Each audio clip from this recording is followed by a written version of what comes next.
Hello students, welcome back to my channel. बेटा हम आप लोगों को यहाँ क्लास टेंथ के आप लोग को साइंस का पढ़ाएंगे यहाँ पर कि साइंस में आप लोग को क्या क्या पढ़ना है, कौन कौन से चैप्टर है, और जो भी चैप्टर्स पढ़ाएंगे बहुत ही बेसिक से बेटा आप लोग के लिए बहुत ही ज़्यादा फायदेमंद होगा। यहाँ पर जो भी मैं पढ़ाऊँगी बहुत ही ईजी लैंग्वेज में, और आप लोग को बेटा यहाँ पे फिजिक्स में या फिर केमिस्ट्री में बहुत ज़्यादा लर्न करने वाला तो है ही नहीं, मतलब पूरा कॉन्सेप्ट पर ही है। अगर आप लोग उसे समझ जाते हैं तो आप लोग को उसको लर्न करने की ज़रूरत बहुत ही कम पड़ेगी। जीव विज्ञान में आप लोग को थोड़ा सा मतलब बस इतना सा आप लोग को लर्न करना पड़ेगा जो कि है। अब हम बात करते हैं यहाँ पे साइंस। देखिए बेटा आप लोग के साइंस में 3 पार्ट में आप लोग का साइंस पढ़ा जाता है। जैसे आप लोग का फर्स्ट यहाँ पे पढ़ेंगे फिजिक्स में, फिजिक्स यानी कि भौतिक विज्ञान।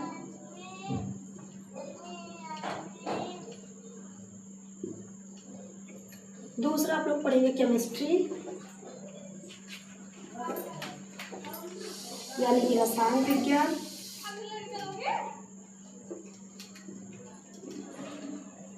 तीसरा चैप्टर है आप लोग का बायोलॉजी यानी कि जीव विज्ञान। ये है आप लोग के चैप्टर्स बेटा जो जो हमें पढ़ना है। मतलब ये आप लोग के 3 विषय हैं इसमें, फिजिक्स, केमिस्ट्री और बायोलॉजी। ये 3 सब्जेक्ट हमें पढ़ना है। अब हम सबसे पहले फिजिक्स के देख लेते हैं कौन कौन से चैप्टर पढ़ने और किस क्या क्या टॉपिक उसमें रहेगा। जैसे इसमें फिजिक्स में जो है आपका जो पहला चैप्टर है, हाँ अब देखा था बेटा हम आप लोग को यहाँ प्रकाश का परावर्तन तथा अपवर्तन हमने आप लोग को बताया बेटा। मतलब आप लोग पहले यहाँ देख लीजिए, साइंस के 3 चैप्टर्स होते हैं, जैसे कि फिजिक्स हो गया, केमिस्ट्री हो गया, बायोलॉजी हो गया। ये आपके 3 चैप्टर्स हैं, केमिस्ट्री और बायोलॉजी। फिजिक्स मतलब भौतिक विज्ञान, केमिस्ट्री मतलब रसायन विज्ञान और बायोलॉजी मतलब जीव विज्ञान। हमें इन तीनों में पढ़ना है। सबसे पहले हम देख लेते हैं आप लोग का फिजिक्स का, मतलब सारे चैप्टर्स। आज हम बेटा आप लोग केवल चैप्टर्स नेम बताएंगे और चैप्टर्स में क्या क्या पढ़ने सिर्फ वो बताएंगे आप लोग को। हम चैप्टर्स का पूरा आज चैप्टर से स्टार्ट नहीं करेंगे बेटा, पहले हम पढ़ेंगे चैप्टर्स में क्या क्या पढ़ना। अगर आप लोग को पता होगा कौन कौन से चैप्टर्स पढ़ने हैं तो आप लोग के लिए भी थोड़ा सा ईजी होगा ना बेटा, कितने चैप्टर्स हैं। तो सबसे पहले हम फिजिक्स का देखते हैं, प्रकाश का परावर्तन तथा अपवर्तन। अच्छा बेटा प्रकाश के बारे में बात करो। प्रकाश क्या होता है आप लोग सोचिए, लाइट देख रहे हैं ना आप लोग, जहाँ पे बैठे अपने कमरे में देखिए लाइट है, लाइट की वजह से देखिए परावर्तन हो रहा है, इसलिए आप लोग हमें देख पा रहे हैं। और आप लोग देखिए कोई जब फोन में कोई चीज़ देखते हैं तो वहाँ पे भी पहले लाइट पड़ती है उस फोन पे, उसके बाद फिर वहाँ से रिफ्लेक्ट होकर यानी कि परावर्तन होकर आपकी आंखों के पास जाती है। उसके बाद आप लोगों को कोई भी चीज़ दिखाई देती है तो वो हो जाता है प्रकाश का परावर्तन। अपवर्तन की बात करते हैं। अपवर्तन में क्या होता है कि जैसे आप लोग देखिए कोई मान लीजिए कोई नई शॉप, कोई नई दुकान खुली है, अगर उसमें देख लीजिए कोई रंगीन कपड़े या कुछ में अंदर नहीं रखा गया है, वो कांच अगर रखा गया, कांच देखिए बिल्कुल जब नई आई होती है कांच, जब उसमें लगा होता है गेट पे, वो मतलब एकदम साफ होता है। अगर आप अचानक से वहाँ जा रहे हैं वो दिखता नहीं है, क्यों? क्योंकि वहाँ अपवर्तन हो गया। अब जैसे मान लीजिए कोई चीज़ यहाँ पर मान लीजिए आपका कांच रखा हुआ है, ठीक है, प्रकाश के परिवर्तन में क्या डिफरेंस होता है। अच्छा जैसे कि आप लोग जब कोई चीज़ शीशे में देखते हो, देखिए उसके एक तरफ जो भी शीशा आप लोग लगाते हैं, देखिए एक तरफ जो होता है एक पेंट लगा होता है जिसको कहते हैं कलाई। देखिए एक रहता है ना, उसमें इधर साइड ऐसे कलर किया रहता है, पॉलिश किया रहता है, तो उस तरफ देखिए तभी हमारा फेस जो इधर दिखता है।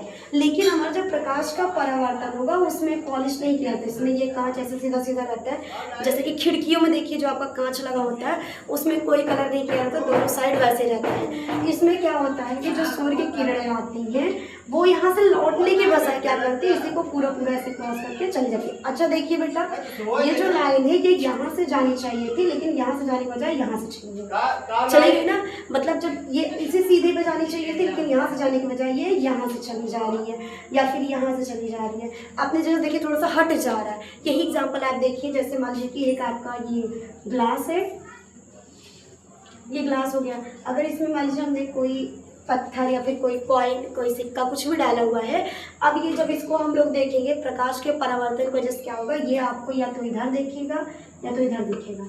मतलब कि अपनी जगह से थोड़ा सा हट देखिए। अच्छा ये यहाँ पे इसके अकॉर्डिंग ये यहाँ दिखना चाहिए था ना, बिल्कुल बीच में, लेकिन यहाँ बीच में दिखने के बजाय ये क्या हो, अपनी जगह से थोड़ा सा हट के यहाँ दिख रहा है। और अच्छा दूसरी चीज़ देखिए, ये यहाँ नीचे है लेकिन ये हमको ऊपर दिख रहा है, ऊपर दिख रहा है ना, तो मतलब ये प्रकाश के अपवर्तन की वजह से ये चीज़ हमें ऊपर दिखेगा। यही हमारा प्रकाश का परावर्तन और अपवर्तन। अब दूसरा चैप्टर है इसमें, मानव नेत्र रंग बिरंगा संसार। मानव नेत्र रंग बिरंगा संसार। मानव नेत्र का रंग बिरंगा संसार में क्या है बेटा, जैसे देखिए आप लोग अपनी आंखों से जब कोई चीज़ देखते हैं तो उसमें क्या क्या चीज़ें होती हैं, जैसे कि मानव नेत्र में जो हम लोग की नेत्र है, रंग बिरंगा संसार मतलब आसपास की जो कलरफुल चीज़ें वो कैसे देख पाते हैं। उसमें कॉर्निया होता है, रेटिना होता है, उसके बाद आप लोग का होता है लेंस होता है, उसमें अवतल लेंस और उत्तल लेंस, ये सभी चीज़ें इसमें होती हैं जिसकी वजह से हमें पूरा सब कुछ दिखाई देता है और वो भी अच्छा कलरफुल भी होता है। उसमें वर्णनात्मकता की वजह से देखिए ब्लाइंडनेस होती है, मतलब वर्णनात्मकता होती है जिसमें हमें कलर नहीं दिखाई देता, कलर समझ में नहीं आता है, तो कुछ सभी चीज़ें हमें इसमें पढ़ने को मिलेगा। अच्छा, इसका जो तीसरा चैप्टर है वो है आप लोग का विद्युत। विद्युत क्या होता है, इलेक्ट्रिक जानते हैं बेटा आप लोग, जो जैसे कि जो विद्युत जो धारा बहकर आती है उसमें देखिए अच्छा एक चीज़ इसमें और होता है, जैसे धारा अगर इस दिशा में बह रही है तो हमेशा इसके उल्टे दिशा में इलेक्ट्रॉन बहेगा, इलेक्ट्रॉन होगा। इलेक्ट्रॉन का सिंबल होता है ई और इस पर हमेशा निगेटिव चार्ज होता है, मतलब माइनस होता है हमेशा उस पर, कभी भी इसमें प्लस चार्ज नहीं होगा, माइनस चार्ज होगा। प्लस चार्ज जो होता है वो आपका प्रोटॉन में आ जाता है, इलेक्ट्रॉन में माइनस चार्ज होता है और जिस दिशा में धारा बहती है उसके विपरीत दिशा में हमेशा हमारा इलेक्ट्रॉन होता है। धारा में इलेक्ट्रॉन बहता है, इलेक्ट्रॉन को जैसे उसमें विद्युत धारा भी होती है। विद्युत धारा से उसमें हम सभी चीज़ पढ़े, जैसे शक्ति क्या होती है, विद्युत धारा में शक्ति होती है और उसके बाद जो भी चीज़ विद्युत धारा में जैसे प्रतिरोध हो गया, ओम का नियम हो गया, ये सभी चीजें हम विद्युत धारा में पढ़ेंगे। इसका जो चौथा चैप्टर है वो है विद्युत धारा का चुंबकीय प्रभाव और चुंबकीय प्रभाव।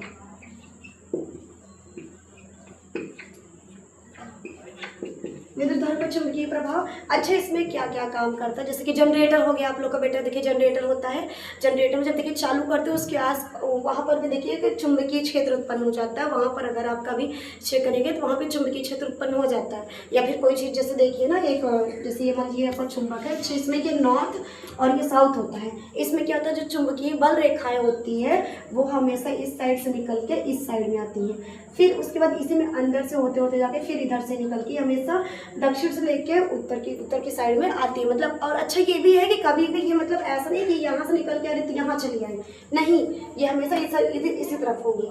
और एक चीज़ और है बेटा, कभी भी आप लोगों ने चेक किया हो, जैसे जो चुंबक होता है उसको अगर आप तोड़ दीजिए, जैसे ये मान लीजिए कि ये हमारा चुंबक है, ये नॉर्थ था ये साउथ है, इसको हमने यहाँ से तोड़ दिया। अब इसका जो हमने तोड़ दिया तो ये इसका ये नॉर्थ हो गया और ये इसका साउथ हो गया।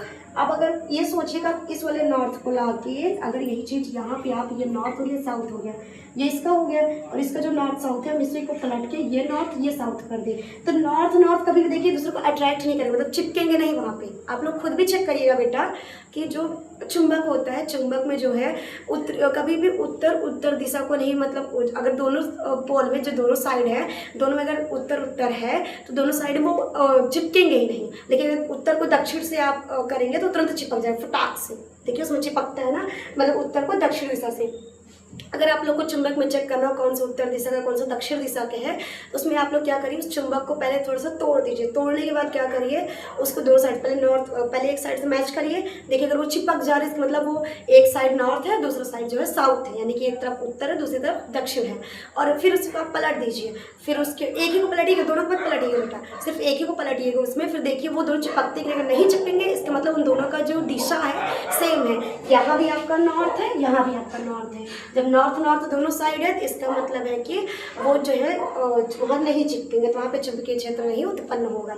अब इसका जो है देखिए बेटा जो चैप्टर 5 है, कट कर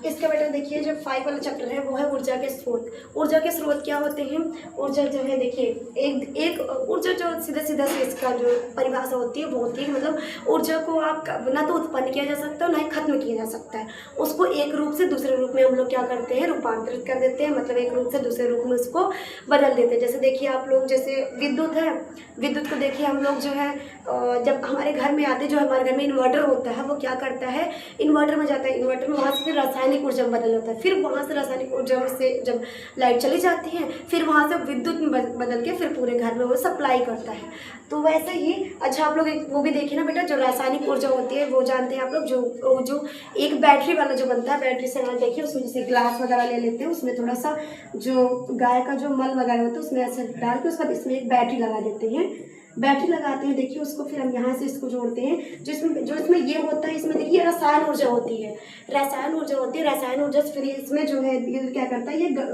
हमारा मतलब बदल के आ जाता है। जब लाइट यहाँ लगाते हैं उसमें विद्युत उत्पन्न करके ये हो जाता है। इससे हमें यही पता चलता है कि जो ऊर्जा के स्रोत होते हैं एक रूप से दूसरे रूप में मतलब बदल जाते हैं, उनको एक रूप से दूसरे रूप में हम परिवर्तित कर सकते हैं। लेकिन ये नहीं कर सकते कि वहाँ पे हम ऊर्जा को बढ़ा दें, ऊर्जा को घटा दें, वो आप नहीं कर सकते और ना ही उन्हें खत्म कर सकते हैं। ये हो गए हमारे फिजिक्स के सारे चैप्टर, जिसमें था प्रकाश का परावर्तन तथा अपवर्तन, हमने आप लोग को बता दिया उसमें क्या क्या पढ़ना है।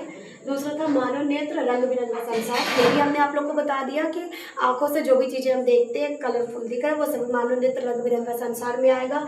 उसमें उससे मतलब कि मानव नेत्र में ऐसा क्या होता है कि जिसकी वजह से हमें दिखता है, मतलब मैंने आप लोग को बताया ना, रेटिना होता है, कॉर्निया होता है, लेंस होता है, अवतल उत्तल उसमें होते हैं, सारे के सारी चीज़ें होती हैं जिसकी वजह से हमें वो सभी चीज़ें दिखती हैं।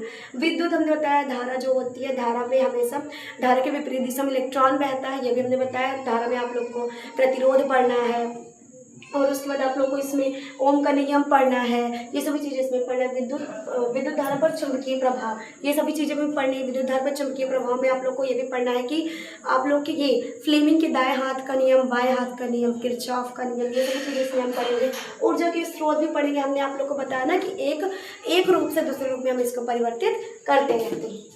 कट कर देना बेटा। अब हमने आप लोग को देखिए फिजिक्स का हमने पढ़ा दिया कि फिजिक्स में चीज़ें जो भी पढ़नी थी हमने बता दिया। अब हमें पढ़ना है रसायन विज्ञान में जो हमारा पहला चैप्टर क्या है, वो हमारे रसायन विज्ञान में पहला चैप्टर है रासायनिक अभिक्रियाएं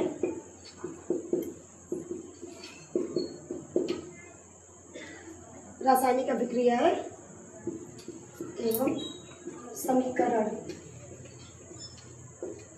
रासायनिक अभिक्रिया में बेटा में क्या क्या पढ़ने सर, रसायन पहले क्या होता है, पहले रसायन क्या होता है हमें ये जानना है। जैसे कि देखिए दूध से दही का बनना हो गया है ना, इसमें देखिए रासायनिक अभिक्रिया हो रही है। अच्छा, जिस चीज़ में भी देखिए कलर मतलब उसका रंग परिवर्तित हो जाए, उसका स्वाद बदल जाए और उसके ये सभी चीज़ें हमारी जो होती हैं वो आती है रसायन में, रासायनिक पदार्थ होते हैं। उसके बाद रासायनिक अभिक्रियाएँ क्या होती है, उसमें जैसे कि दो या दो से ज़्यादा पदार्थ मिलकर एक नए पदार्थ का निर्माण करते हैं, वो सब जाते हैं रासायनिक अभिक्रिया। रासायनिक अभिक्रियाओं में प्रकार के बारे में पढ़ेंगे। उसमें जैसे कि हो गया विस्थापन अभिक्रिया, द्विविस्थापन अभिक्रिया, संयोजन अभिक्रिया, वियोजन अभिक्रिया, ये सभी इसमें हम पढ़ेंगे। समीकरण में संतुलित समीकरण और असंतुलित समीकरण के बारे में पढ़ेंगे, संक्षारण के बारे में पढ़ेंगे, विकृत गंधिता के बारे में पढ़ेंगे, ये सभी चीज़ें हम यहाँ पर पढ़ेंगे। इसका दूसरा चैप्टर है इसका दूसरा जो चैप्टर था वो है आप लोग का अम्ल क्षार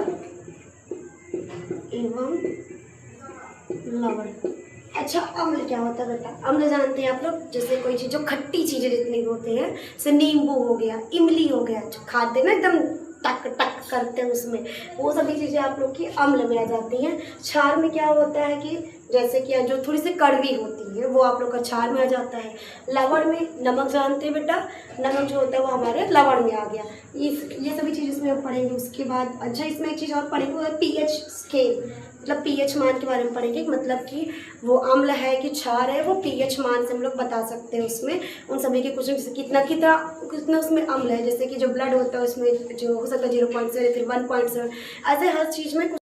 तीसरा चैप्टर बेटा धातु एवं अधातु।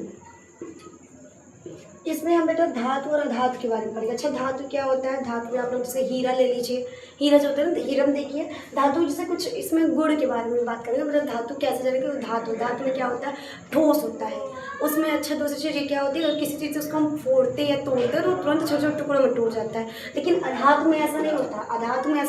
अधातु में क्या होता है कि उनको अगर हम किसी चीज़ को तोड़ने के लिए उस पर मतलब हथौड़े से किसी चीज़ से पीटते हैं तो वो फैल जाती है, वो टूटती नहीं है छोटे छोटे टुकड़ों में। यही होता है धातु और अधातु का। अच्छा, धातु में जैसे इलेक्ट्रॉन त्यागते हैं, अधातु में इलेक्ट्रॉन ग्रहण करते हैं, इस तरह की चीज़ें हम धातु और अधातु में पढ़ेंगे। अब इसके बाद इसका बाद जो चैप्टर है, चैप्टर 4 है, वो है हमारा तत्व का आवर्त।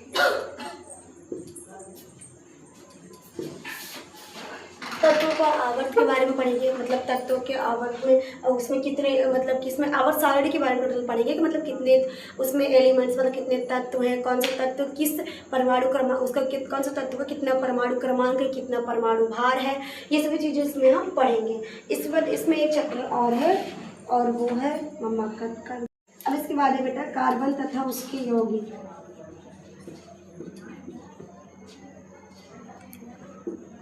यौगिक ये हमारे इसका लास्ट चैप्टर कार्बन तथा उसकी यौगिक जो कि हमें इसमें लास्ट चैप्टर पढ़ना है। कार्बन क्या होते हैं? अच्छा, कार्बन को हम लोग जानते हैं ना बेटा, जैसे इसमें कोयला हो गया, पेट्रोल हो गया, इन सभी चीज़ में जैसे कार्बन में सी होता है। जैसे देखिए जितने भी लोग होते हैं उसमें देखिए 2-2 हाथ होते हैं, ये तो आपको पता है, लेकिन कार्बन क्या है 4 हाथ होते हैं, एक यहाँ, एक यहाँ, एक यहाँ, एक यहाँ। और ये क्या करता है धीरे धीरे अपने साथ काफ़ी सारे कंपाउंड को बना लेता है। इसके बारे में और इसमें बने यौगिक जैसे कि ethane, methane, propane, butane, butene. और इसमें बॉन्ड के बारे में पढ़ेंगे, मतलब कौन सा संयोजन बंध बना रहा है, एकल बंध बना रहा है, द्विबंध बना रहा है, ये सभी चीज़ें इसमें हम पढ़ेंगे। अब इसके बाद बेटा हमने आप लोगों को फिजिक्स का पढ़ा दिया है, सारे चैप्टर्स और रसायन विज्ञान को पढ़ा दिया। अब हम आप लोग को पढ़ाएंगे जीव विज्ञान के। जीव विज्ञान अब बेटा हम लोग जीव विज्ञान का पढ़ेंगे। जीव विज्ञान में पहला चैप्टर है वो है जैव प्रक्रम। इसमें हम जीवों के बारे में पढ़ेंगे, जीवन के चक्र कैसे होते हैं, इसमें क्या क्या चीज़ें होती हैं वो सब पढ़ेंगे। उसके बाद इसका दूसरा जो नियंत्रण एवं समन्वय। नियंत्रण और समन्वय बेटा इसमें हम लोग जैसे आप लोग जानते हैं मस्तिष्क जो होता है उसमें उसके कितने भाग होते हैं, कौन से भाग से जो है हम लोग मतलब कौन से भाग जो है हमारे जो भी चीज़ें पढ़ते हैं वो याद करता है, कौन से भाग जो है उसमें भूल जाता है। जैसे अग्र मस्तिष्क, परा मस्तिष्क, ये सभी उसके भाग है। और उसमें मतलब जैसे कोई चीज़ कंट्रोल कैसे करते हैं वो इससे हम पढ़ेंगे।